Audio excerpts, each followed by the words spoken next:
Hello everyone, কেমন আছো সবাই? আশা করি তোমরা সবাই অনেক ভালো আছো। আমিও ভালো আছি। তো আজকে তোমাদের সাথে একটা দুর্দান্ত রেসিপি শেয়ার করব। সেটা হলো আমার মায়ের মতন করে লোটে মাছের ঝাল। তো অনেক দিন থেকে ইচ্ছা ছিল একটু লোটে মাছের ঝাল খাবো। তো আজকে বাবা হঠাৎ বাজার থেকে লোটে মাছ নিয়ে এসেছে। তো চলো তোমাদের সাথে ভিডিওটা সেই শেয়ার করছি।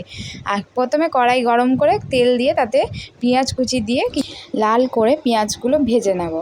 তো তোমরা কারা কারা লোটে মাছের ঝাল খেতে ভালোবাসো আর কারা কারা লোটে মাছ খেতে পছন্দ করো তারা কিন্তু অবশ্যই আমাকে কমেন্টে জানিও। হ্যাঁ, যারা খেতে পছন্দ করো না তারাও কিন্তু কমেন্টে জানিও।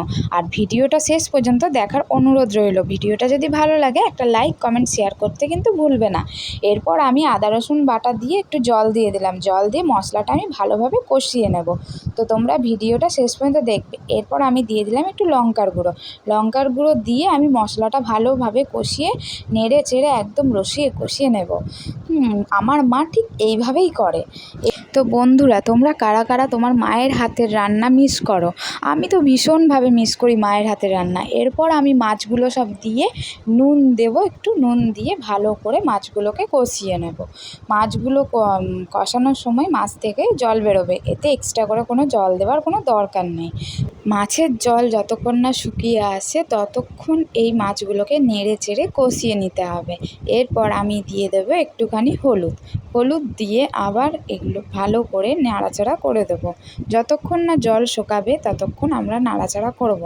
এটা হচ্ছে পুরোটাই মাছের জল, আমি কোনো এক্সট্রা করে জল দিইনি, পুরোটাই মাছ থেকে জলটা বেরিয়েছে।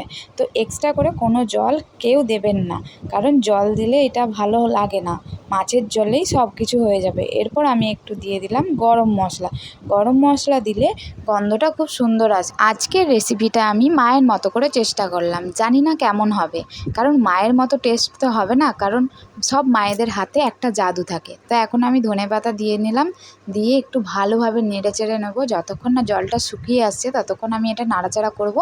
একদম শুকনো হয়ে এলে এটা আমি গ্যাসটা বন্ধ করে আমি নামিয়ে নেব। জলটা আর একটু শুকিয়ে এলে আমি গ্যাসটা বন্ধ করে দেবো। দেখতেই পাচ্ছ আমার লোটে মাছের ঝাল পুরো রেডি। আজকের ভিডিওটা আমি এখানেই শেষ করছি। দেখা হচ্ছে আবার একটা নতুন ভিডিওতে। ততক্ষণের জন্য চলো টাটা, বাই।